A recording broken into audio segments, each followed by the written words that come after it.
What about this? Taxi and ambulance drivers are at a lower risk of dying from Alzheimer's compared to other professions. Who'd have thought it? Research found that 1% of taxi drivers and 0.9% of ambulance drivers died from Alzheimer's compared to 1.7% of the general population.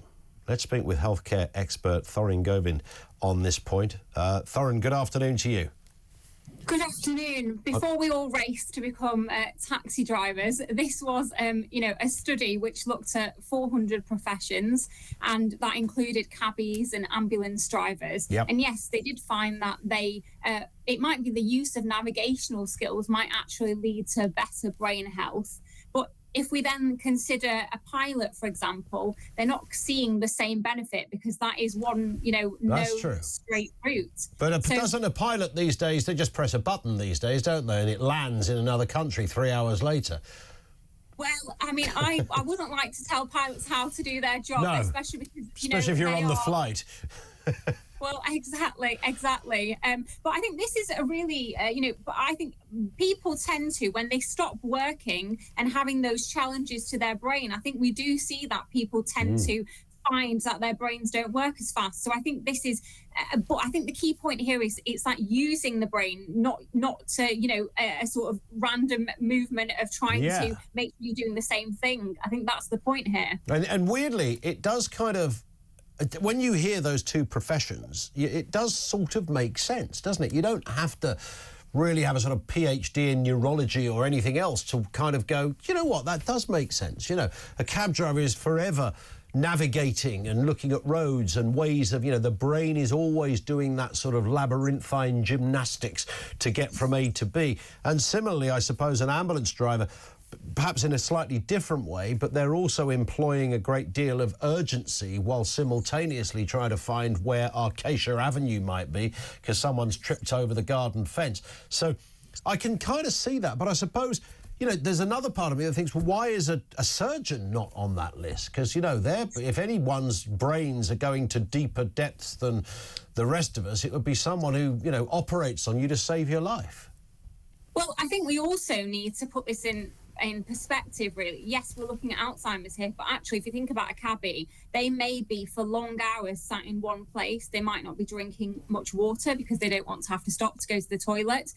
They might not actually be doing much exercise, so that's, sedentary lifestyle can actually put them at risk of other factors like cardiovascular issues as well. So I don't think us all becoming a cab driver is the quick fix. But I was just going to add to that and say, yes, okay, Alzheimer's is just merely one thing that can happen, of course. There's lots of other factors and, a lot of lorry drivers will say that, they've developed health-based issues just by dint of sitting down for 10, 12 hours a day.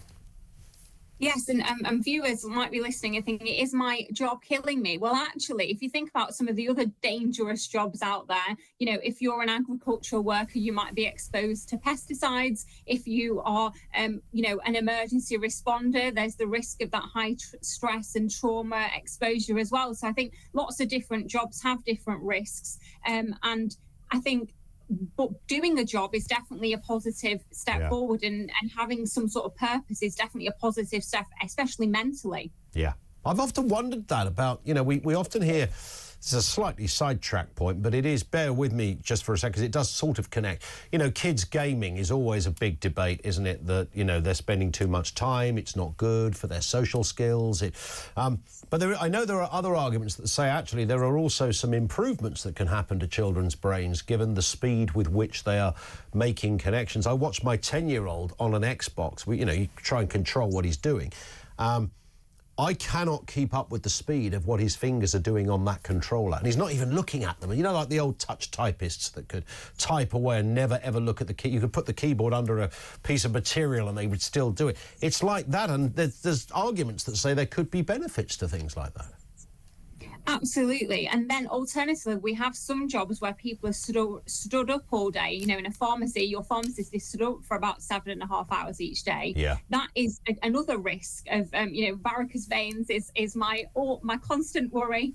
As standing up in the pharmacy as well. And as we head towards Christmas, I think we'll have to be supporting our taxi drivers a little bit more making sure we're not overindulging over this Christmas period, but having a chat with them and getting the best routes to our destinations. Absolutely. So better brain health tips then. What should we be doing if we want to, which is why I was thinking about the sort of gaming thing. And I know that there are even within, there are games that you can buy for Xbox and PlayStation, whatever, for your Switch that actually are about improving your brain, either your brain speed or your capacity to do things, solve problems, whatever.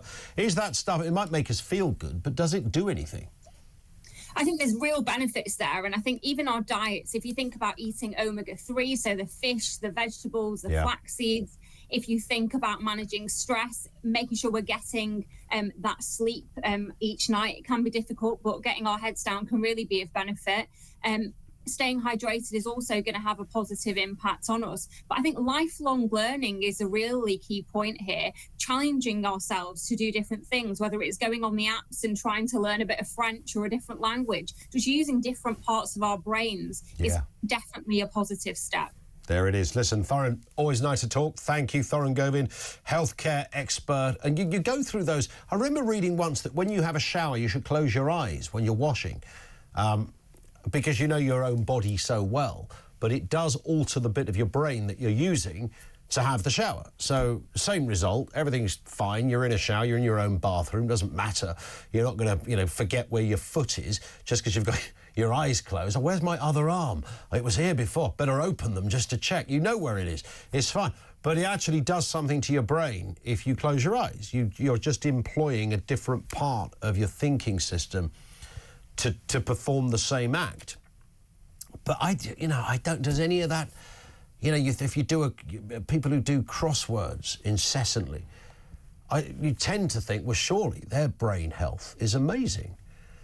But I'm equally sure that if you found people who'd suffered from Alzheimer's and all sorts of kind of neurological debilitating conditions to do with the brain, you'd probably find lots of them were regular, word search, crossword puzzles, and all the things we've just been talking about. Can we really legislate and say or conclude accurately that if you do this, you won't get that? Maybe in decades to come, probably we might be able to do something like that. I mean, keeping your brain active is good, and we hear people refer to using your brain like you would any other part of your body. If you walk a lot or run a lot or swim a lot, cycle, etc., that's clearly physically a good thing. If you do other stuff like reading a lot and a few puzzles here and there, that's good for the brain. But I don't know whether you can prove it's a good thing for the body. I don't know whether we're at a stage where you can prove it's a good thing for the...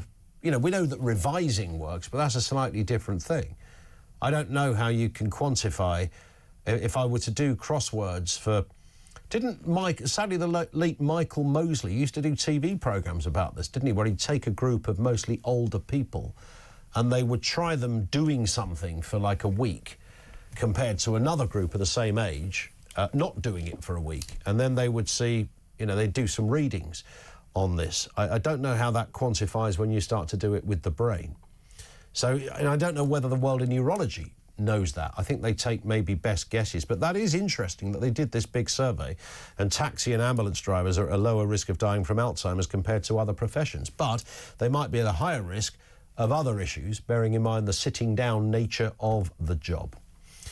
0344 499 1. I don't know what if you run around all day, if you work outside and do stuff, I always think if you're a bin man, you'd be in a great position to be quite fit, because there's a lot, although you're in a truck, there's also a lot of walking, there's a lot of heavy lifting.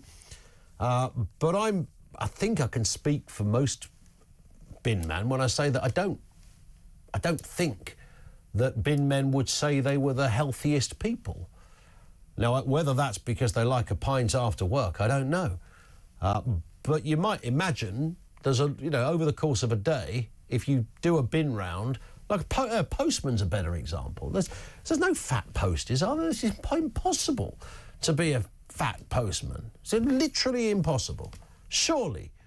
How would that be? You're walking about 5,000 miles a day with a bag over your shoulder. You've got to be the fittest person on planet Earth, haven't you?